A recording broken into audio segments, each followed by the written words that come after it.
Hello ladies and gentlemen, and welcome back to the channel Orcshead Magic, and it's Jordan here, and as you can see we have a bit of a different pack opening on the channel. This is something I actually picked up ages ago, and I mean actually ages ago as well. I actually managed to pick it up while it was on sale for like £40, which is probably like what, $50 US.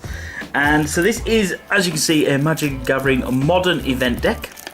This was brought out when they did, I believe, when they did the rehash of Modern Masters, and of course this was the event deck, because back in the day they used to obviously do the event decks prior to all the, as well as all the intro decks and stuff like that.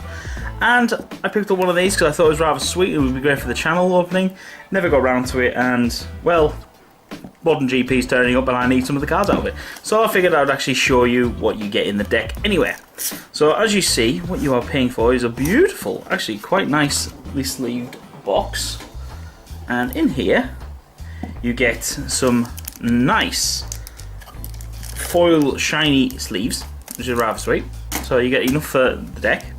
You also get a spin down, which has the special modern event symbol on it.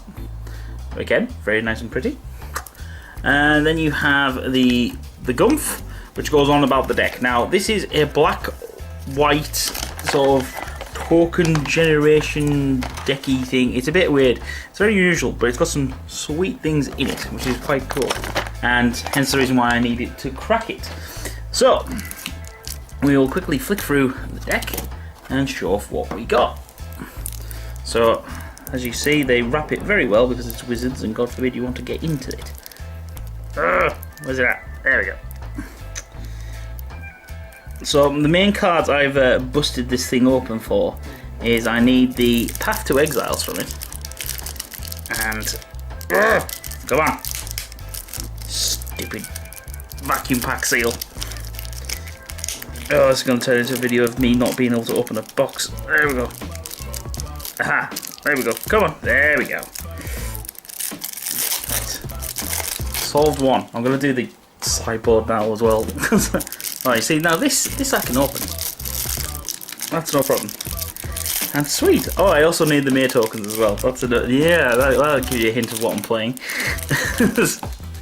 So, let's move the sideboard to the side.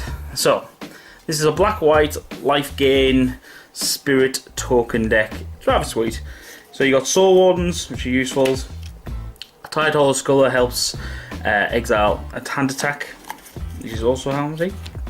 The beautiful Path to Exiles, which are going over there because I need them. Inquisition of Kozilek. This is one of the spike cards from this set, because of course it was not been in many sets other than this. Again, very useful. Shrine of the Loyal Legion. So 2 mana artifact at the beginning of your upkeep, and if you cast a white spell, you got to put charge counter on Loyal Legions. And you can tap 3, you can pay 3, tap it and sacrifice it, and you put a 1/1 colourless made artifact creature onto the battlefield for each charge counter. So if you want to ramp wide, it's really useful. First of the rares is the Honor of the Pure, which gives all white creatures +1/+1, and you get 3 of them. Intangible Virtue pumps up your tokens and gives them vigilance. So as this is where the token strategy comes into force. Raise the Alarm, the really cool artwork. I like this artwork over the old one, so that's really sweet as well. Zealous Persecution. Until you end a turn, you can pump up your creatures and give -1 to your opponent's creatures. A Sword of Feast and Famine. One of my favourite swords. I love the Feast and Famine one, of course, because it's black and green. It's really sweet. So, Lingering Souls, another great card. This is obviously a massive staple in Modern. Really cool, and it has flashback. Spectral Procession.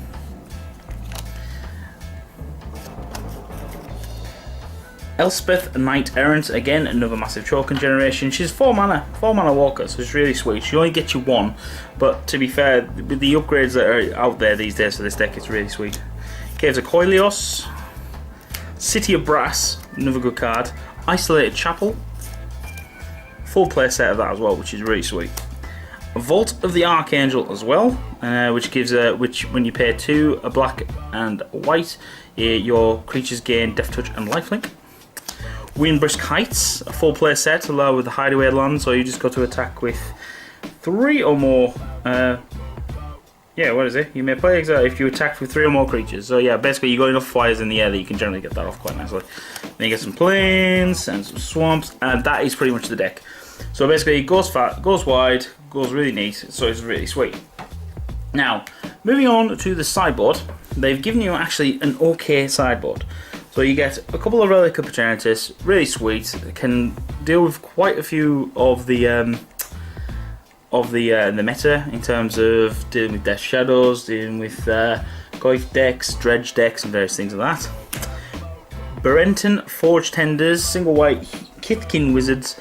It has protection from red, and you can sack it to prevent all damage from red, which again is very sweet. You get 2 of them.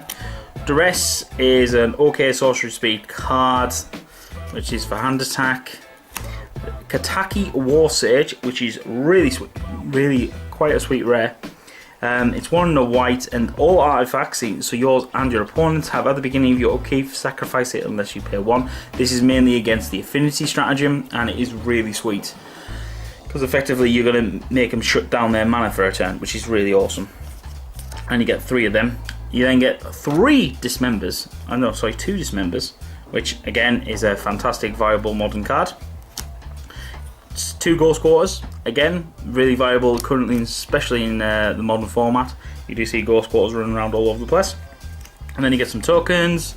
You know, you get these are all double-sided ones as well. So the Elspeth Ultimate, some spirits, and flip for some Mia and some soldiers. And that's about it. So this is actually an okay deck to play. If you can pick this up for the right price, it is quite a good entry into Modern. There is a guy who actually plays Modern at my local game store who's bought this and only plays with this in Modern, and he's put a few upgrades in, just like, especially with the Anointed Procession. That was quite a sweet upgrade I actually thought he put in. And a couple of other cards here and there just to help with the token generation, but you can easily quite turn this into a hand attack deck as well with various things. You can also upgrade it with like Leyline of Sanctity and various things in the sideboard as well, which is really sweet. But it's definitely a deck that's worth playing, and definitely something that's worth looking at if you can get it. So if you can get yourself into Modern, or you're looking for a cheap alternative to get into Modern, if you can pick one of these up, it is a decent way to start off. So anyway guys, this has been a very quick deck tech, and well, not even a deck tech, it's a quick unboxing of a deck that's already been built for me. So yeah, and as I said, I was raiding it for some modern staples I need for my, well actually only one modern staple that I need, as you can see as I am pulling them forward. So yeah, I needed the Path to Exile for my deck to finish it off. And yeah, so this has been Jordan checking in from Orcs Head Magic, signing off, and I'll see you guys later. Thank you for watching the video. Please remember to hit that like button, it supports the channel for free. Also subscribe, and remember, if you don't want to miss any videos, hit the bell icon right next to the subscribe button.